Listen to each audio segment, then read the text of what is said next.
Sabarimala സ്വർണ്ണക്കൊള്ളയിൽ 3 സംസ്ഥാനങ്ങളിലായി operation golden shadow എന്ന പേരിൽ നടത്തിയ റെയ്ഡുകളിൽ പിടിച്ചെടുത്ത രേഖകൾ ഇഡി വിശദമായി പരിശോധിക്കും. പിടിച്ചെടുത്ത ഇലക്ട്രോണിക് ഉപകരണങ്ങളെ ശാസ്ത്രീയ പരിശോധനകൾക്ക് വിധേയമാക്കും. വിവരങ്ങൾ ക്രോഡീകരിച്ച ശേഷം ഇഡി അന്വേഷണത്തിന്റെ അടുത്ത ഘട്ടത്തിലേക്ക് കടക്കും. അതേസമയം ശബരിമല സ്വർണ്ണക്കൊള്ളയുമായി ബന്ധപ്പെട്ട കേസിൽ അറസ്റ്റിലായി ജയിലിൽ കഴിയുന്ന ദേവസ്വം ബോർഡ് മുൻ പ്രസിഡന്റ് എ പത്മകുമാർ അടക്കമുള്ള പ്രതികളുടെ ജാമ്യാപേക്ഷ ഇന്ന് ഹൈക്കോടതി പരിഗണിക്കും. വിവരങ്ങളുമായി ദേവിക ചേരുകയാണ്. ദേവിക, ഓപ്പറേഷൻ ഗോൾഡൻ ഷാഡോ 21 ഇടങ്ങളിൽ കഴിഞ്ഞ ദിവസം ഈ സമയമായപ്പോൾ നിരത്തിപ്പിടിച്ച് ഇഡി നടത്തിയ റെയ്ഡാണ്. നിരവധി രേഖകളും വിവരങ്ങളും അടക്കം സാമ്പത്തിക ഇടപാടുകളും ബാങ്ക് ഇടപാടുകളും അടക്കം കണ്ടെത്തിയെന്നാണ് മനസ്സിലാക്കാൻ സാധിക്കുന്നത്. എന്താകും ഇഡിയുടെ ഇനിയുള്ള തുടർ നടപടി? സ്വപ്ന സൂചിപ്പിച്ചതുപോലെ തന്നെ ഈ ശബരിമല സ്വർണ്ണക്കൊള്ളയിലെ അന്വേഷണം ഒരു നിർണായക ഘട്ടത്തിൽ എത്തി നിൽക്കുകയാണ്. SIT ഒരു വശത്ത് അന്വേഷണം മുന്നോട്ട് കൊണ്ടുപോകുമ്പോഴാണ് ഈ കള്ളപ്പണം വെളുപ്പിക്കൽ നിയമപ്രകാരമുള്ള അന്വേഷണവുമായി ഇഡിയും രംഗത്ത് വരുന്നത്. ഈ ശബരിമല സ്വർണ്ണക്കൊള്ളയുമായി ബന്ധപ്പെട്ട് ഈ കേസിൽ ഉൾപ്പെട്ടിട്ടുള്ള പ്രതികൾക്ക് ഏതെങ്കിലും തരത്തിലുള്ള സാമ്പത്തിക ലാഭം ഉണ്ടായിട്ടുണ്ടോ എന്ന കാര്യം തന്നെയാണ് SIT പ്രധാനമായും അന്വേഷിക്കുന്നത്. അതിന്റെ ഭാഗമായാണ് കഴിഞ്ഞ ദിവസം 3 സംസ്ഥാനങ്ങളിലായി, അതായത് കേരളം, തമിഴ്നാട്, കർണാടക എന്നീ 3 സംസ്ഥാനങ്ങളിലെ 21 ഇടങ്ങളിൽ ഒരേ സമയം കേന്ദ്രസേനയെ അടക്കം വിന്യസിച്ചുകൊണ്ട് ഇത്തരത്തിൽ അതിശക്തമായിട്ടുള്ള റെയ്ഡുമായി ഇഡി മുന്നോട്ടെത്തിയത്. ഈ 21 ഇടങ്ങളിൽ നടത്തിയ റെയ്ഡിൽ ഇവർ പ്രധാനമായും മുൻഗണന നൽകിയത് ഏതെങ്കിലും തരത്തിലുള്ള തെളിവുകൾ, ഈ സ്വർണ്ണക്കൊള്ളയുമായി ബന്ധപ്പെട്ടോ മറ്റു രീതിയിലുള്ള ബാങ്ക് ഇടപാടുകളുടെ തെളിവുകളോ എന്തെങ്കിലും ലഭിക്കുമോ എന്ന കാര്യം തന്നെയാണ് ഈ ഇഡി റെയ്ഡിന്റെ ഉദ്ദേശമായി ഉണ്ടായിരുന്നത്. 1000-ലധികം ഇത്തരത്തിലുള്ള ബാങ്ക് ഇടപാടുകളുമായി ബന്ധപ്പെട്ട സ്വർണ്ണക്കൊള്ളയുമായി ബന്ധപ്പെട്ടെന്ന് സംശയിക്കുന്ന രേഖകൾ ഇഡി പിടിച്ചെടുത്തിട്ടുണ്ട്. ഇനി ഈ രേഖകളെല്ലാം വിശദമായി പരിശോധിച്ച് വിവരങ്ങൾ ക്രോഡീകരിക്കുക എന്നതാണ് ഇഡിക്ക് മുന്നിലുള്ള പ്രധാനപ്പെട്ട ദൌത്യം. ഇതിൽ ലാപ്ടോപ്പ് അടക്കമുള്ള ഇലക്ട്രോണിക് ഉപകരണങ്ങളും പിടിച്ചെടുത്തിട്ടുണ്ട്. ഇവ ശാസ്ത്രീയ പരിശോധനയ്ക്ക് വിധേയമാക്കുന്നതിലൂടെ ഏതെങ്കിലും തരത്തിലുള്ള തെളിവ് നശിപ്പിക്കൽ അടക്കമുള്ള കാര്യങ്ങൾ ഉണ്ടായിട്ടുണ്ടോ എന്ന കാര്യമടക്കം ഇഡി പരിശോധിക്കും. സ്വപ്ന. ദേവിക, അതുപോലെ തന്നെയാണ് ഇപ്പോൾ ഈ അറസ്റ്റിലായി ജയിലിൽ കഴിയുന്ന എ പത്മകുമാർ, മുരാരി ബാബു, ഗോവർദ്ധൻ, ഇവരുടെയൊക്കെ ജാമ്യാപേക്ഷയിൽ ഹൈക്കോടതി ഇന്നിപ്പോൾ വിധി പരിഗണിക്കുന്നുണ്ട്. നമുക്കറിയാം, ഈ കേസ് അന്വേഷണം ഒരു നിർണായക ഘട്ടത്തിലേക്ക് കടന്നിരിക്കുന്ന ഒരു സാഹചര്യം കൂടിയാണ്. ഇവർക്ക് ജാമ്യം നൽകിയാൽ ഉണ്ടാകുന്ന പ്രത്യാഘാതങ്ങൾ എന്തൊക്കെയാണ് എന്ന് SIT നേരത്തെ തന്നെ കോടതിയെ ബോധിപ്പിച്ചതുമാണ്. ജാമ്യം കിട്ടാനുള്ള സാധ്യത നമ്മൾ എത്രത്തോളം കാണണം?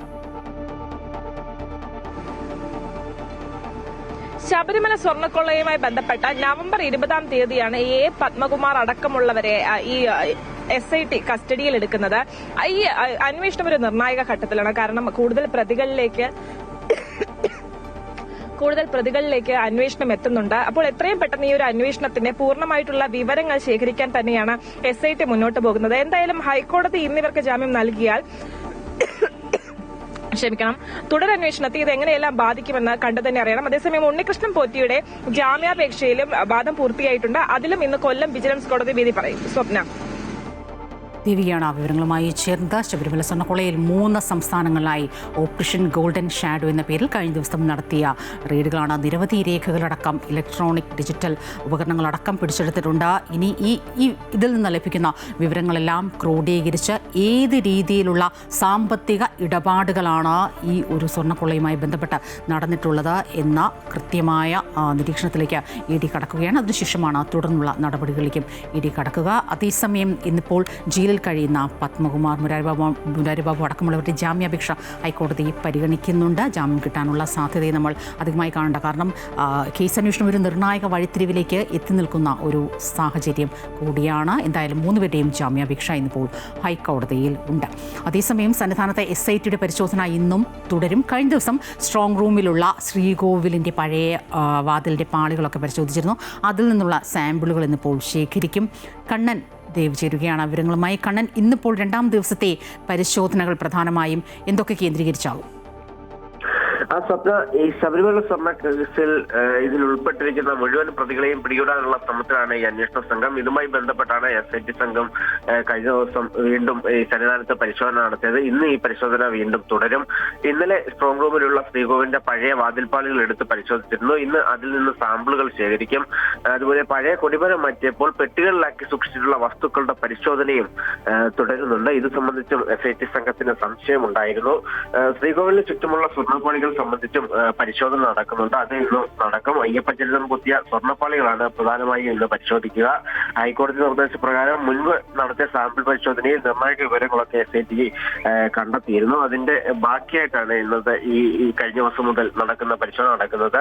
ഈ കൊടിമര മാറ്റിയതുമായി ബന്ധപ്പെട്ടും വിപുലമായ അന്വേഷണമാണ് ഇനി നടക്കാറുള്ളത്. ഈ കോൺക്രീറ്റ് നിർമ്മിച്ച ഈ കൊടിമരം ചിതലരിച്ചു എന്നതടക്കമുള്ള കാര്യങ്ങൾ ചൂണ്ടിക്കാട്ടിയാണ് ഇതിന്റെ പുനഃപ്രതിഷ്ഠ അടക്കം നടത്തിയത്. അത്തരം കാര്യങ്ങളിലും വിപുലമായ അന്വേഷണത്തിനാണ് ഒരുങ്ങുന്നത്.